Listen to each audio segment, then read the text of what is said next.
Hi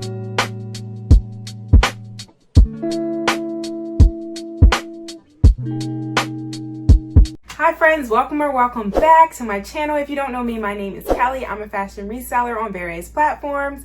And today I am going to be giving you 5 tips that you definitely need to be following if you're planning on selling to ThredUp. So a little bit about me. I've been selling on ThredUp for about 3 years. I would sell to them, sell inventory, I'd be at the bins, maybe I'd pick up a few items that were new with tags just to see how they did. So I wasn't strategic about it, and I was trying to make a few extra bucks from it. Wasn't really expecting too much of a return. So now this year, when this new year started, I was like, okay, I'm gonna start taking this a little more seriously. Then, you know what happened? Things shut down, but now I'm back. I'm better and I am ready to go, ready to kill it on ThredUp, and I want you guys to as well. So I'm giving you guys some tips. Let's just get into it. First, it is important that you are prepared. So you definitely don't want to wait to the last minute to constantly keep printing out labels. You want to have maybe like 10, 20 to 50 labels on hand. This way, if there's anything that happens with ThredUp, maybe ThredUp shuts down or anything like that, you have labels on hand where you don't have to email them, you don't have to stress and worry about, okay, how am I gonna get labels so I can continue selling to ThredUp? You'll have them on hand already. I know there has been some issues requesting like labels, so this way, this clears you of that. Next, you want to make a list. You want to have an inventory tracking sheet or some kind of list of everything that is in your bag or in your box. This way you're able to keep track of it.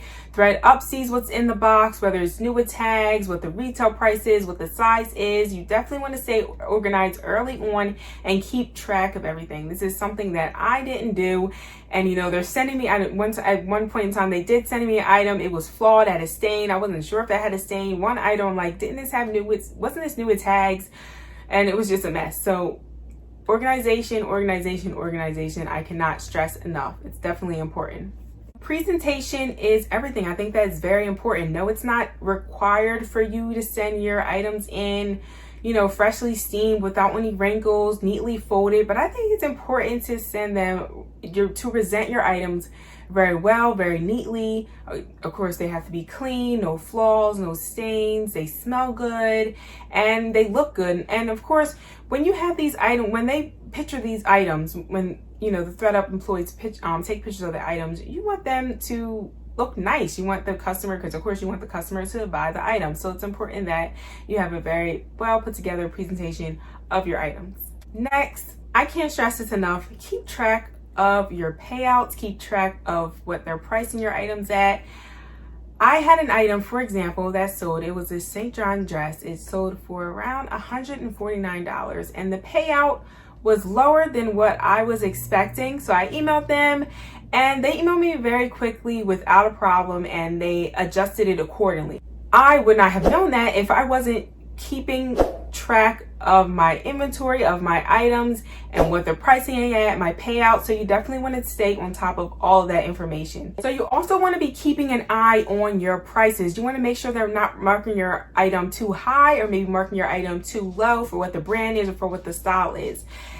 For example, if someone is looking for, I don't know, a St. John dress, if that St. John dress isn't maybe listed at $150 or higher, they're going to totally miss it. Maybe it's marked at $40, maybe it's marked at $20. They're not expecting that. They're expecting a certain type of quality.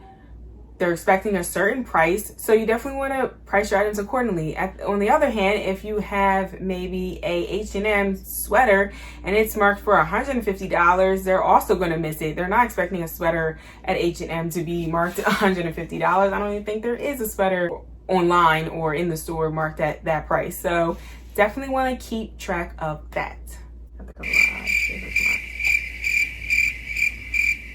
Also, I want to note that I believe ThredUp uses artificial intelligence to maybe price the items or maybe put it in particular brands. So that may be why we see so many mistakes with the brands. I know, for example, it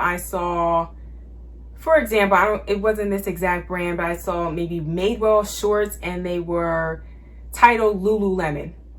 So how is the buyer going to find that item if they're looking for Madewell shorts and they're titled Lululemon, for example? So it could potentially hurt your sale. So definitely keep track of those titles, those brands, those prices.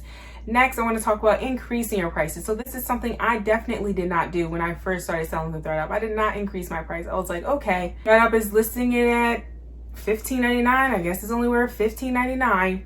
No, you definitely want to max out those prices and increase them to as high as you can, or as high or as much as you think it should sell for. That way it allows room for price drops. Of course, the customer gets the alert and they might be interested in buying after the price drop. And keep in mind, you can set your price to up to 80% of that retail value.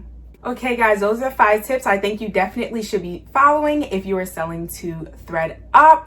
Thank you for watching. Don't forget to like this video on your way out, subscribe to the channel, and share this video if you think it might be helpful to anyone you know who might be considering selling to ThredUp. I'll see you in my next video. Bye.